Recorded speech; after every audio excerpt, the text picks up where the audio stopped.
प्रिय विद्यार्थियों, कल मैंने आपको पथिक कविता के 4 काव्यांश पढ़ाए थे। आज शेष काव्यांशों को मैं आपको पढ़ाने जा रहा हूँ। आप सभी विद्यार्थी उसकी व्याख्या को, उसके काव्य सौंदर्य को ध्यानपूर्वक सुने। तो 5वें पद्यांश की पंक्तियों को मैं पढ़ने जा रहा हूँ। देखें, जब गंभीरतम अर्धनिशा में जग को ढक लेता है, अंतरिक्ष की छत पर तारों को छिटका देता है। सस्मित वदन जगत का स्वामी मृदु गति से आता है, तट पर खड़ा गगन गंगा के मधुर गीत गाता है। इस काव्यांश में कवि त्रिपाठी जी ने अर्धरात्रि की, अर्ध कहते हैं आधी, अर्धरात्रि की सुंदरता का वर्णन किया है। अभी तक तो पथिक समुद्र के किनारे खड़े होकर उसकी सुंदरता का गान कर रहा था, अर्थात उसके गीत गा रहा था। अब वह प्रकृति के दूसरे रूप का भी यशोगान कर रहा है। कवि कहता है, जब आधी रात हो जाती है, चारों ओर गहरा अंधकार छा जाता है, अर्थात घनघोर अंधकार छा जाता है। वह अंधकार इस संसार को अपने आगोश में ले लेता है, अर्थात सारा संसार उस अंधकार से ढक जाता है। तब आकाश रूपी छत पर, अर्थात इस अंतरिक्ष, अंतरिक्ष का अर्थ होता है आकाश, इस आकाश की छत पर तारे छिटक जाते हैं। कहने का अभिप्राय यह है, अंधेरा होते ही आकाश में तारे टिमटिमाते हुए दिखाई देने लगते हैं। आगे देखिए 2 पंक्ति। सस्मित वदन जगत का स्वामी मृदु गति से आता है, तट पर खड़ा गगन गंगा के मधुर गीत गाता है। उस समय जब आकाश में तारे टिमटिमाते हुए दिखाई देते हैं, तो जगत का स्वामी सूर्य, यहाँ जगत का स्वामी सूर्य को माना गया है। तो जगत का स्वामी सूर्य मुस्कुराते मुख से धीरे धीरे आता है। सस्मित वदन का अर्थ है मुस्कुराता हुआ, वदन बच्चों कहते हैं मुख को। जगत का स्वामी यहाँ सूर्य को माना गया है। तो मैं बता रहा था कि ऐसे में जो जगत का स्वामी वो मुस्कुराते हुए मुख से धीरे धीरे आता है और आकाश रूपी गंगा के तट पर खड़ा होकर उसके सौंदर्य के मनमोहक मधुर गीत गाने लगता है। कहने का तात्पर्य यह है कि जगत का स्वामी सूर्य आधी रात को आकर छिप छिप कर आकाश गंगा के सौंदर्य का पान करने लगता है। अब मैं इस काव्य के काव्य सौंदर्य पर प्रकाश डालने जा रहा हूँ। मैं पहले भी, जो पहले आपको मैंने 4 पद्यांश पढ़ाए थे, उसमें 6 या 7 पॉइंट तो जो ऊपर मैंने बताए थे वो ज्यों के त्यों ही आएंगे। उसके अलावा जो पॉइंट आपको लिखने होते हैं उनको देखें। आधी रात के समय प्राकृतिक सौंदर्य का बड़ा ही सुंदर वर्णन कवि ने किया है। नेक्स्ट पॉइंट, यहाँ प्रकृति का मानवीकरण किया गया है। जो गंभीर तम है, तम कहते हैं अंधकार को, और जो सूर्य है उसका मानवीकरण किया गया है, इसलिए मानवीकरण अलंकार है। पंक्ति देखें, गगन गंगा, और दूसरा है गीत गाता। यहाँ गैवर्ण की आवृत्ति है, इसलिए अनुप्रास अलंकार है। कुछ एक शब्द संस्कृत के भी आए इस काव्यांश में, जैसे तम, अर्ध, सस्मित, वदन, स्वामी, मृदु आदि। ये संस्कृत के शब्द हैं, इसलिए यहाँ तत्सम शब्दावली है। भाषा कोमल, मधुर, प्रभामयी है। अब मैं आपको इस काव्यांश के अगले काव्यांश की ओर ले चलता हूँ। देखे काव्यांश को। उससे ही विमुग्ध हो, नभ में चंद्रमा भी हंस देता है। वृक्ष विविध पत्तों पुष्पों से तन को सज लेता है। पक्षी हर्ष संभाल न सकते, मुग्ध चहक उठते हैं। फूल सांस लेकर सुख की सानंद महक उठते हैं। अब इसकी व्याख्या देखें।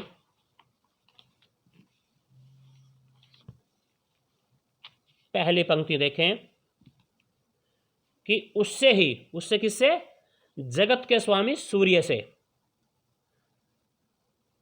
विमुग्ध, विमुग्ध का अर्थ होता है प्रसन्न होना, रीझना। तो उससे ही विमुग्ध हो, नभ में चंद्र विहंस देता है। विहंस का अर्थ होता है हंसना। कि जगत के स्वामी सूर्य के इस कार्य को देखकर चांद, चंद्रमा भी आकाश में मोहित होकर हंसने लगता है। और वृक्ष उषा काल के आगमन का संकेत पाकर कि भी अब आगे जब ये अंधकार समाप्त हो जाएगा, भोर होगी, सुबह होगी, तो उसके आगमन का, उस भोर का, उस सुबह का, उस उषा काल का आगमन पाकर जो वृक्ष हैं वो भी अनेक प्रकार के पत्तों से और फूलों से अपने शरीर का श्रृंगार करते हैं, अर्थात अपने आप को सजा लेते हैं। पक्षी अपने आनंद को छिपा नहीं पाते, वे भी सुबह का संकेत पाकर, भोर का संकेत पाकर वे भी चहकने लगते हैं। इसके साथ साथ जो फूल हैं वो भी सांस लेकर सुख और आनंद की अनुभूति कराने के लिए महकने लगते हैं।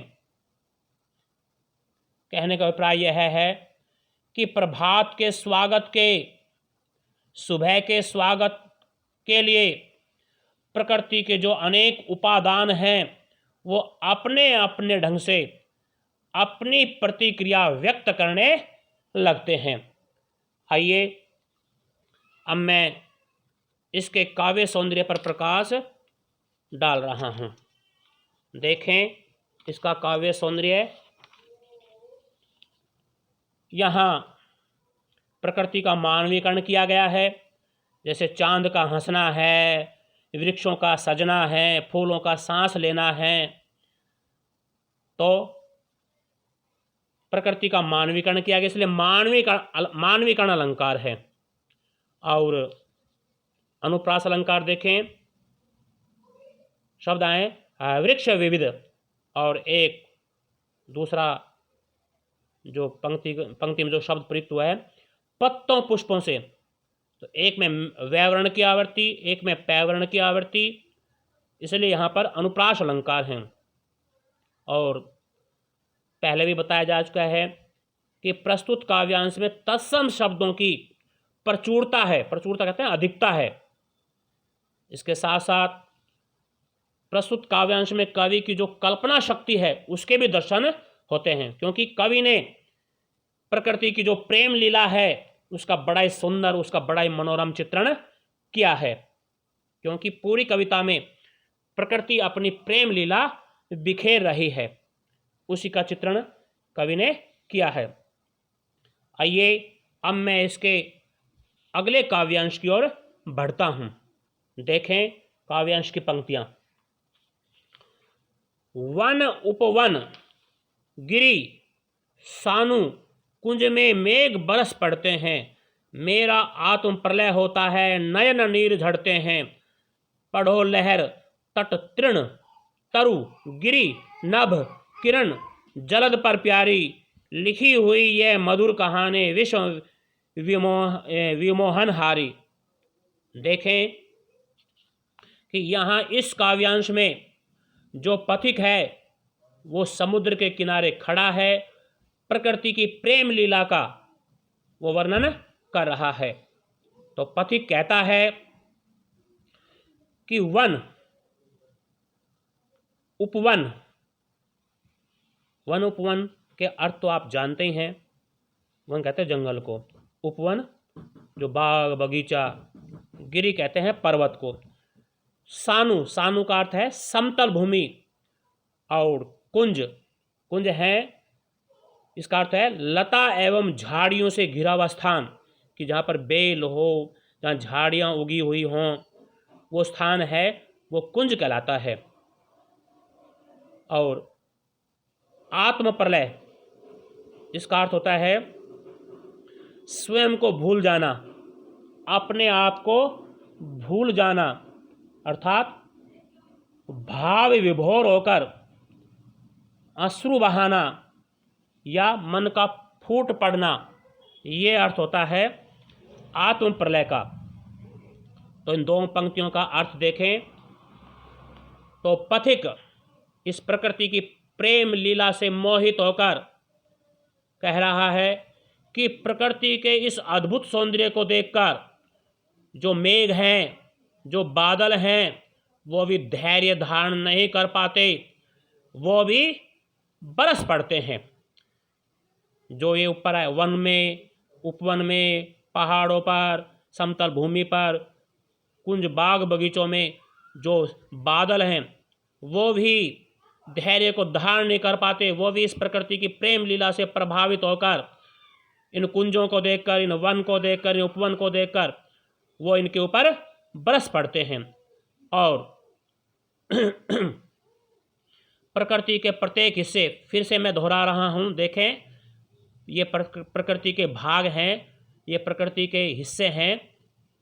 जैसे वन, उपवन है, पहाड़ है, समतल भूमि है, जो कुंज हैं, इनके ऊपर जो बादल हैं वो बरसात करने लगते हैं, अर्थात वो बरस पड़ते हैं।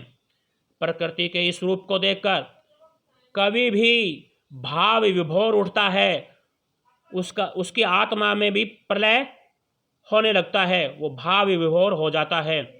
उसकी आंखों से नयन नीर, नीर कहते हैं आंसू को, उसकी आंखों से प्रसन्नता के जो आंसू हैं वो बहने लगते हैं। आगे देखो दो पंक्तियां, पढ़ो लहर तट तृण तरु गिरी नभ किरण जलद पर प्यारी, लिखी हुई है मधुर कहानी विश्व विमोहन हारी। पथिक अपनी प्रिया को संबोधित करते हुए कहता है कि हे प्रिय, सागर की लहरों, तटों, तीर्ण का अर्थ है तिनका, तिनको, पहाड़ों, नभ आकाश, किरणों, मेघों आदि पर लिखी हुई इस मधुर कहानी को पढ़ो कि हे प्रिय, इनके ऊपर बहुत ही सुंदर, बहुत ही प्रेममयी कहानी लिखी हुई है। जरा उस मधुर कहानी को पढ़ो एवं अनुभव करो और इसे समझने का प्रयास करो। प्रकृति का यह रूप पूरे संसार को मोहित कर देने वाला है, मुग्ध कर देने वाला है, अपनी ओर आकर्षित करने वाला है। तो यह प्रेम और सुंदरता सारे विश्व का मन मोह रही है। विश्व विमोहनहारी, विमोहनहारी कहते हैं मन को हरना, मन को मोहित करना। तो जो ये प्रकृति की प्रेम लीला है, जो ये क्रीड़ा करती हुई नजर आ रही है, तो तुम क्या है, इसको मन से अनुभव करो, इसकी अनुभूति मन से करो, क्योंकि यह प्रेम और सुंदरता सारे विश्व का मन मोह रही है। अब इसका काव्य सौंदर्य देखें। पहले अनुप्रास अलंकार देखें कहाँ कहाँ है। वन उपवन में नयन नीर, तट तीर्ण तरु तथा विश्व विमोहनहारी में अनुप्रास अलंकार है। वही संस्कृतनिष्ठ भाषा, संस्कृतनिष्ठ शब्दावली का प्रयोग कवि ने बहुत ही सुंदर ढंग से अपनी इस कविता में किया है। भाषा सहज है, सरल है, स्वाभाविक है, प्रभामयी है, बोधमयी है, ज्ञानपरक है। और इस काव्यांश में देखा जाए तो प्रेम की अलौकिकता, भाषा की स्वच्छता एवं कल्पना की स्वच्छंदता का अद्भुत संयोग देखने को मिलता है। अब मैं आपको इस कविता के अंतिम पद्यांश की ओर लिए चलता हूँ। देखें, कैसी मधुर विमोह मनोहर उज्जवल है, कैसी मधुर मनोहर उज्जवल है यह प्रेम कहानी, जी में है अक्षर बन इसके बनू विश्व की बानी, स्थिर पवित्र आनंद प्रवाहित सदा शांति सुखकर है, आहा प्रेम का राज्य परम सुंदर अतिशय सुंदर है। तो इस काव्यांश में कवि ने प्रकृति की जो प्रेममय लीला है, उसकी जो क्रीड़ा है, उसका जो सुंदर स्वरूप है, उसका वर्णन किया है। तो क्या कह रहा है पथिक कि कैसी मधुर मनोहर उज्जवल है यह प्रेम कहानी। पथिक कहता है कि प्रकृति की यह प्रेम कहानी बहुत ही मधुर है, बहुत ही पवित्र है। पथिक का मन चाहता है कि जी में है अक्षर बन इसके बनू विश्व की बानी।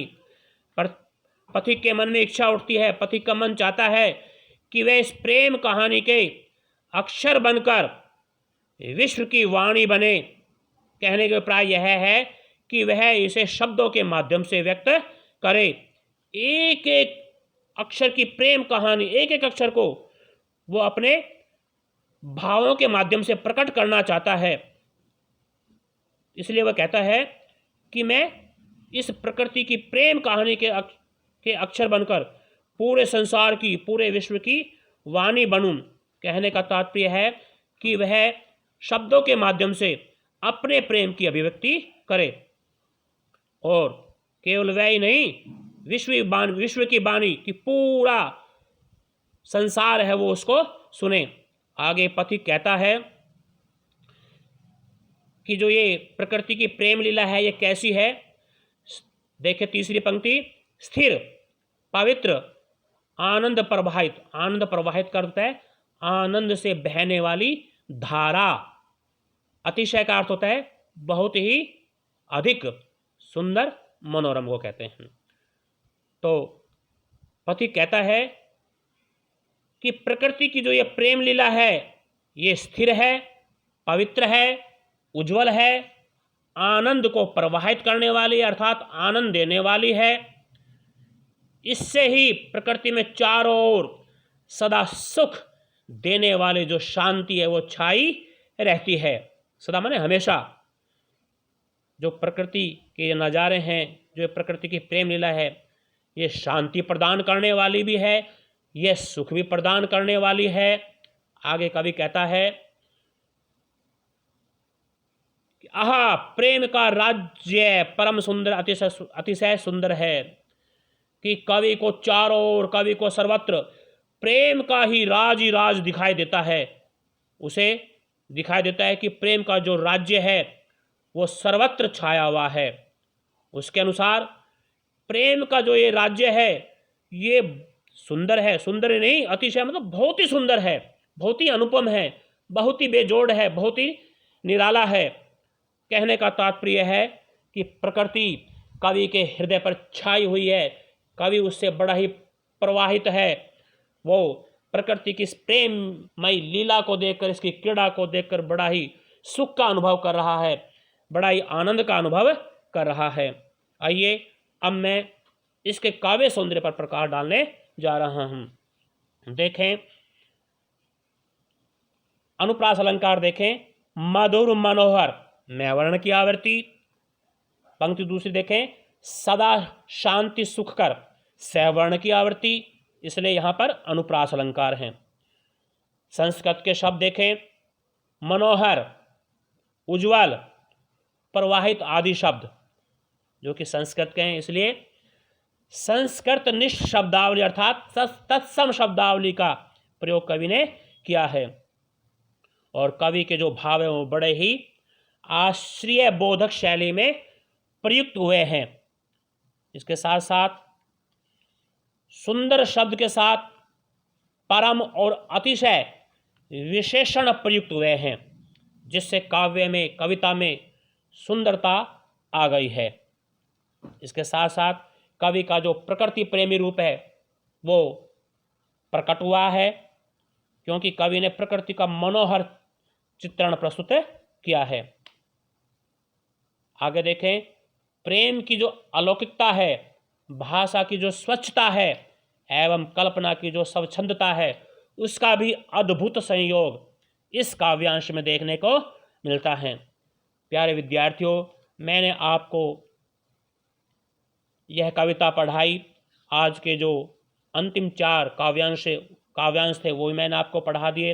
इस कविता को आप आरंभ से अंत तक ध्यानपूर्वक पढ़ना, इसको देखना, इसका चिंतन करना, मनन करना। धन्यवाद।